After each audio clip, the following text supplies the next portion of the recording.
Dalam Yesus yang kudus kami berdoa mengucap syukur. Haleluya. Yang percaya katakan amin. Berikan sorak-sorak yang meriah. Haleluya.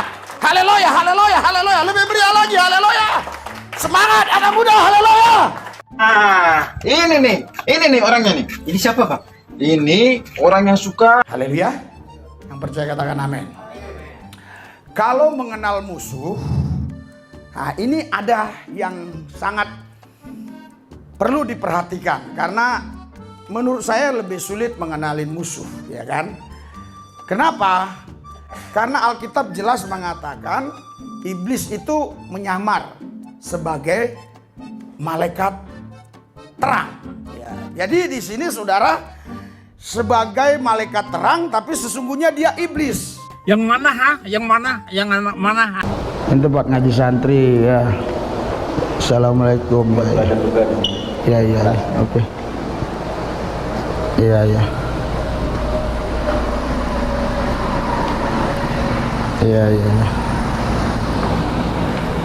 Ya, 5 menit aja. Mau mana teman kita?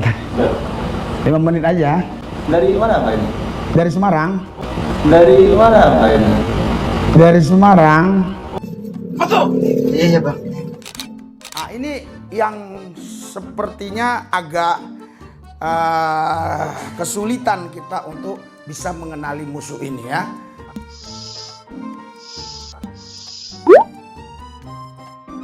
Astaga. Pendeta Risuli Lubis sedang menceritakan dirinya sendiri. Sebenarnya siapa sih yang suka nyamar-nyamar? Bahkan penjaga pondok pesantren pun terkecoh dengan penampilan pendeta Risuli Lubis yang seperti itu. Sampai dikiranya, si pendeta Risuli Lubis ini adalah Pak Haji. Nah, jika dikaitkan dengan orasi yang barusan, orang yang suka nyamar-nyamar dengan cara menggunakan atribut yang bukan kebiasaannya, memang sedikit sulit untuk dibedakan. Jadi harap waspada jika bertemu pendeta Risuli Lubis, karena dia ini pandai nyamar-nyamar dalam misinya. Jangan sampai kalian tertipu dengan penampilannya. Okelah sahabat, mari kita lanjut tontonin pendeta Risuli Lubis dalam memberikan pencerahan terhadap pemuda. Jangan sampai terlewat dari pendengaran kalian, karena di dalam orasi dan adegannya kali ini, bakal bisa bikin mulut Anda menganga dan bikin mata tak berkedip. Kalau Tuhan nggak ada ayat yang mengatakan Tuhan menyamar sebagai iblis, nggak ada. Tuhan mah pasti Tuhan. Anda nggak percaya ya? Nah, coba kita baca sama-sama. Ya. 3, 2, 1. Hal itu tidak usah mengherankan, sebab sebagai malaikat terang. Ya. Terus ayat 15. Jadi bukanlah suatu hal yang ganjil jika pelayan-pelayannya menyamar sebagai pelayan-pelayan kebenaran. Kesudahan mereka akan setimpal dengan perbuatan mereka. Jadi ada juga ya pelayan-pelayan Tuhan juga yang mengikuti gaya setan ini ya. Yang mana ha? Yang mana? Yang anak mana ha? Ya. Kok jadi ke Islam ya? Oke ya. Ya, Tuhan Ya, berkati. oke. Bapak kan, Ya. Pak Ya. Pendeta Risuli kan sudah pakai peci nih, tinggal syahadat aja. Yang syahadat kan, Pak. Iya kan? Jadi gini Ya, Pak. supaya Pak bertumbuh di Nandar, dalam iman dan Islam. Pak Nandar, saya pakai peci biar Bapak tahu. Ini bukan karena saya mau menunjukkan saya Islam atau bagaimana. Ini saya beli di Aceh Pak. Waktu berapa tahun yang lalu? Saya lupa, 10 tahun yang lalu kalau nggak salah. Pelayanan di Aceh, jadi kenang-kenangan. Oke, Rambut apa Pak? saya pun agak botak. Jadi kalau pakai Oh, dia gitu. bagus gitu ya. Ya. Kampret. Dengan bangganya pendeta Risuli Lubis yang berpenampilan seperti itu, dan mencari 1001 alasan ketika berhadapan diskusi dengan Ustadz Nandar, pede pakai peci serta ketawa ketiwi, seakan-akan urat malunya sudah putus. Nah, nggak bahaya tah kalau seperti ini. Jadi, pasal yang dibacakan oleh pendeta ini, ya, memang cocok penerapannya jika dikaitkan dengan perbuatannya yang suka nyamar-nyamar. Jadi, teman-teman Kristen yang belum tahu tentang pendeta ini, mulai sekarang waspadailah, karena yang suka nyamar-nyamar itu pasti buruk, menurut pasal yang dibacakan oleh pendeta ini sendiri. Waspadalah, waspadalah. Menyamar sebagai malaikat terang, tapi sesungguhnya dia iblis. Nah, kita harus mengenali musuh ini. Karena kalau kita nggak mengenali musuh ini, ya pasti kita akan Sibuk mencari hiburan kan. Ya contohnya orang nonton video ini lah. haleluya, haleluya, haleluya, lebih meriah lagi, haleluya. Semangat anak muda, haleluya.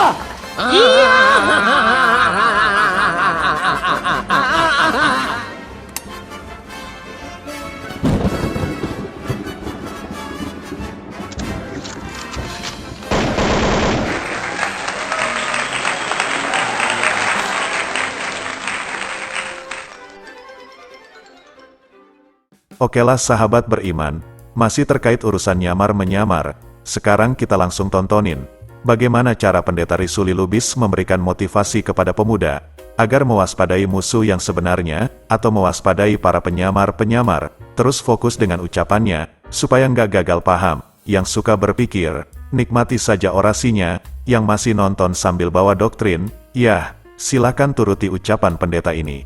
Dan inilah sekarang yang menghancurkan banyak pemuda-pemudi di negara kita, bahkan sampai ke mancanegara. Kenapa? Karena mereka tidak bisa mengenali musuh mereka, sehingga mereka pikir itu sahabat. Ketika bergaul sebulan 2 bulan sih nggak ada masalah, tetapi ketika 6 bulan kemudian dia baru menyadari, kenapa aku sekarang malas berdoa? Kenapa aku malas membaca firman? Kenapa sekarang aku malas ke gereja? Kenapa? Kenapa? Dan kenapa? Dan kenapa? Mulai dia introspeksi, koreksi, evaluasi diri. Oh, ternyata dia yang satu kosan dengan saya, yang selalu tidur bareng saya. Oh, ternyata dia mama saya yang melahirkan saya, yang menjauhkan saya dari Tuhan. Oh, ternyata dia bapak saya yang menjauhkan saya dari Tuhan. Memang dia baik, dia kasih makan, dia kasih minum, dia kasih sekolah, tapi dia tidak mengajarkan kepada saya untuk saya mengenal Tuhan. Bahkan dia berusaha untuk menjauhkan saya dari Tuhan. Makanya ketika ada arisan, dia katakan, ayo ikut arisan, jangan ke gereja, ayo ikut, ini ada perkumpulan keluarga, ayo ikut. Setan. Baru saya kaget.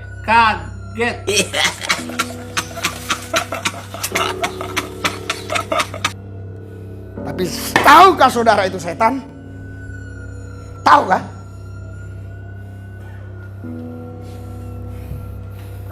Mungkin kalau ini terjadi atas dirimu, kau bisa sakit hati. Berarti bapakku setan dong, yang 2 tahun lalu melakukan itu. Emosi kan? Yes! Makanya saya harap ini menjadi berkat bagi banyak orang, khususnya pemuda-pemudi yang ada di Indonesia ini, supaya mereka tahu betul siapa musuh mereka. Haleluya, haleluya, haleluya. Mungkin cukup tahu saja ya, ternyata musuh yang patut diwaspadai menurut Pendeta Risuli Lubis itu adalah keluarga dan sahabat. Perlu diingat, jadikan tontonan kali ini sebagai penambah wawasan dan pengetahuan saja ya. Nah, jika Pendeta Risuli Lubis ini adalah seorang bapak, dan jika dilihat dari cara pengajaran Pendeta Risuli Lubis, berarti anak-anaknya Risuli Lubis boleh mewaspadainya sebagai musuh terdekat. Konteksnya, bagaimana pemuda-pemudi Kristen dalam mengenali musuh yang kelihatannya malaikat terang, ternyata iblis yang menyamar, mewaspadai keluarga sendiri sebagai musuh. Bagaimana menurut pendapat kalian? Lebih masuk akal manakah? Mending mewaspadai nafsu sebagai musuh dalam diri sendiri, atau mewaspadai keluarga sendiri sebagai musuh? Saya cuma tanya sih. Gak ada orang sok pintar sekarang. Gak ada. Iya. Pendebat-pendebat aja, sang debates, polemikus saja. Ya, mereka tanpa persiapan. Giliran mereka sudah ada di lapangan. Ketik Google ini, ketik Google ini, ketik hadis ini, ketik Quran ini, ketik Alkitab ini. Tahu semua. melawak terus. Nah, inilah kekeliruan Pendeta Risuli Lubis dalam menilai perdebatan. Banyak apologet muslim yang hafal dan mengerti ilmu tentang Al-Quran, hadis, dan bahkan Bible sekalipun, tanpa mengandalkan Google, mungkin kalau Pendeta Risuli Lubis yang pakai Google, itu masih masuk akal. Jadi, Pendeta Risuli Lubis mencoba untuk menjajankan pengajaran ala Google sebagai jalan ninjanya untuk mengetahui Al-Quran, hadis dan Bible. Kami umat muslim diajarkan untuk memahami Al-Quran dan hadis itu dengan ilmu, bukan dengan Google. Sorry ya, mungkin itu di ajaran Anda saja. Baiklah sahabat, saya cukupkan videonya sampai di sini. Jangan lupa subscribe bagi kalian yang baru tahu channel ini. Kemudian like and share ke seluruh mancanegara, supaya lebih banyak lagi orang yang mendapatkan edukasi dan hiburan secara gratis. Nggak lupa saya ucapkan terima kasih kepada kalian yang masih stay dan mendukung kami dalam membendung para oknum, yang suka sekali mencampur adukan antara kebenaran dengan yang batil. Ingat ya sahabat, jangan sampai murtad. Saya pamit undur diri. Allahu a'lam bishawab. Assalamualaikum.